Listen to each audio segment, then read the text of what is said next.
आज हिंदी दिवस पर आप सभी को शुभकामनाएं।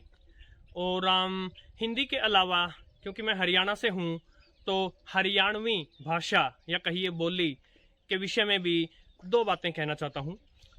एक बात तो मैं ये बताना चाहूँगा कि मैं जो भी बोल रहा हूँ वो मेरा मौलिक खोज का परिणाम है, ओरिजिनल रिसर्च है। मैं किसी की सुनी सुनाई बातें नहीं बोल रहा हूँ। और दूसरा ये कि मैं हरियाणा के लोगों को बधाई देना चाहूँगा कि हमने हमारी जो अपनी बोली है हरियाणवी, हम केवल उस पर नहीं अड़े, हमने हिंदी को भी अपनी मातृभाषा माना और संस्कृत को भी अपनी मातृभाषा माना। हमने ये नहीं कहा कि हम अपनी ही बोली बोलेंगे, जिसके लिए वो बधाई के पात्र हैं। किंतु आज का जो मेरा विषय है वो ये है कि अनेक लोग हरियाणा के भी और हरियाणा के बाहर के भी हरियाणवी भाषा को आड़ू भाषा मान लेते हैं। और हरियाणा के लोगों में इन दिनों दो रोग प्रचलित हैं। एक वो रोग जो पूरे भारत में ही है कि हमारे जो बच्चे हैं उनको प्रारंभ से ही यदि कोई उनसे पूछ ले कि बेटा गिनती आती है, तो उसके माता पिता आगे बढ़कर कहेंगे नहीं, मेरे बच्चे को तो गिनती आती ही नहीं है, काउंटिंग आती है, काउंटिंग।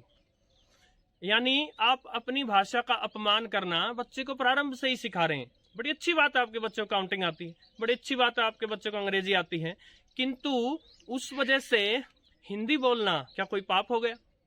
ये पहला रोग।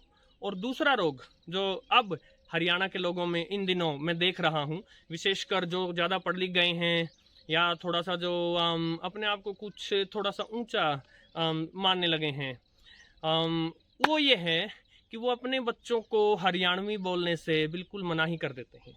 हरियाणवी को वो आड़ू भाषा मानते हैं।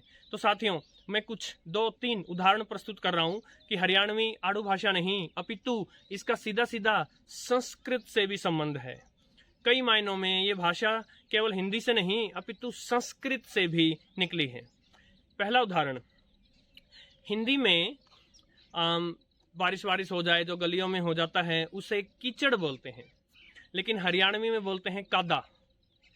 अब संस्कृत में कीचड़ को बोलते हैं करदम। तो आप देखिए, ये जो कादा शब्द है वो कीचड़ की अपेक्षा करदम के नजदीक है, उसके पास है, करदम से आया है। दूसरा उदाहरण मैं देता हूँ, जो कैंची होती है, कैंची को हरियाणवी में कतरनी बोलते हैं, कतरनी। कैंची को संस्कृत में कर्तनी बोलते हैं। तो आप देखिए, कर्तनी से कतरनी शब्द आया है। हिंदी वाले कैंची की अपेक्षा जो हरियाणवी का कतरनी है वो संस्कृत के कर्तनी के पास है। एक उदाहरण और देता हूं मैं, हरियाणा के कुछ भागों में भैंस को मैंस बोलते हैं, मैंस। और हरियाणा के दूसरे भागों के लोग जो मैंस नहीं बोलते, भैंस बोलते हैं, वो कभी कभी उनका मजाक भी उड़ाते हैं मैंस बोलने वालों का। लेकिन आप देखिए, संस्कृत में भैंस जो शब्द है, भैंसा होता है महिष और भैंस होती है महिषी। सो जो महिष शब्द है, महिष, उसके कितना पास है मैंस बजाय कि भैंस। ये कुछ उदाहरण हैं जो मैंने आपके आगे प्रस्तुत किए कि कैसे हरियाणवी केवल हिंदी ही नहीं अपितु संस्कृत के भी पास है। आपकी मातृबोली कैसे आड़ू हो सकती है? क्या आप अपनी माँ को आड़ू बोल सकते हैं? हरियाणा के दूसरे भागों के लोगों को या हरियाणा के खुद के लोगों को भी ऐसा लग सकता है कि हम तू तड़ाक करके बात करते हैं, तू कह के बात करते हैं। तो बजाय इसके कि आप अपने बच्चों को मना ही करें हरियाणवी सीखने बोलने से, आप उनको तू बोलने से मना करें। तामी भी बोल सकते हो, आप भी बोल सकते हो। आशा है मेरे हरियाणा के साथी इन बातों का ध्यान करेंगे।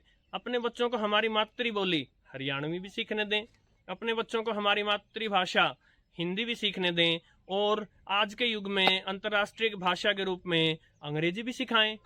लेकिन किसी एक के नीचे दूसरी को दबाएं नहीं, किसी एक की वजह से दूसरी को रोके नहीं। धन्यवाद।